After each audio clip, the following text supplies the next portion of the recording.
husband. While we dare not lower our guard, we should not be paralyzed by needless fear. We are strong and secure. Joseph had told himself the same thing many times, but he refused to relax. Overconfidence is a greater weakness than fear and worry. We need to stay vigilant until we ride out this crisis. I know we will. We have advanced weapons and defenses that the rest of the Imperium can't even imagine. Her lips quirked in a smile. Defenses that are sure to give nightmares to Manford Torondo and his Butlerians. Joseph responded with a smile of his own.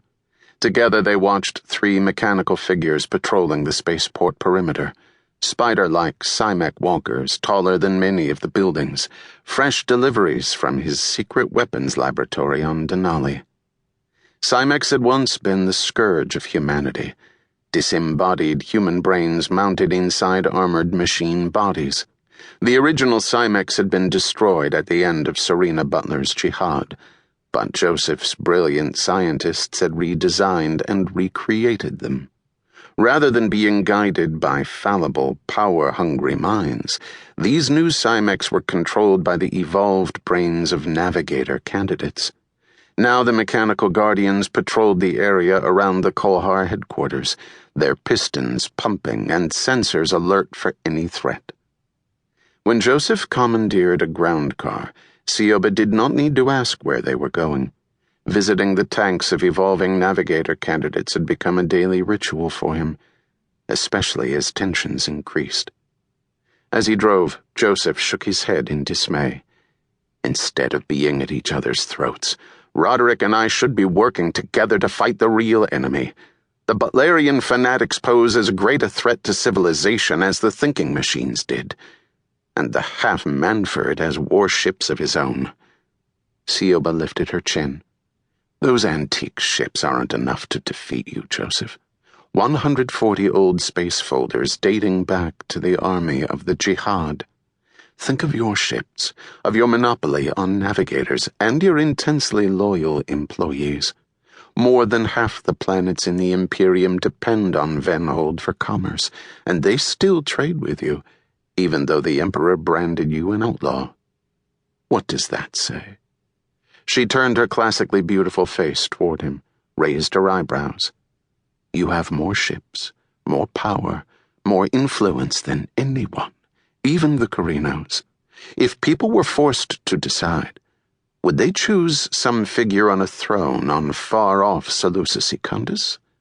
Or would they rather have regular shipments of food and spice? He knew she was right. Joseph guided the ground car over a rise and then down into a broad, bowl-shaped valley filled with hundreds of tanks, each containing one of his navigator candidates. Sioba leaned over and kissed his cheek as he halted the vehicle amid the sealed tanks. They walked among the thick-walled chambers full of concentrated spice gas, through the murky Plaz window ports and swirling fumes inside. Joseph could see mutated figures undergoing constant mental convolutions to expand their minds. No unmodified brain could grasp fold space calculations and the prescience necessary to guide a ship through the void, but the spice-enriched transformation made it possible.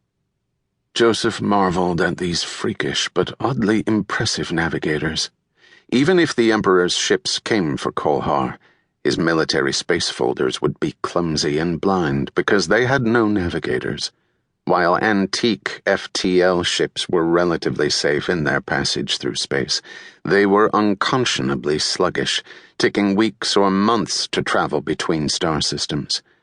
Venport ships, on the other hand, were fast and safe. He and Sioba paused before a large central tank on a marble platform, like a shrine.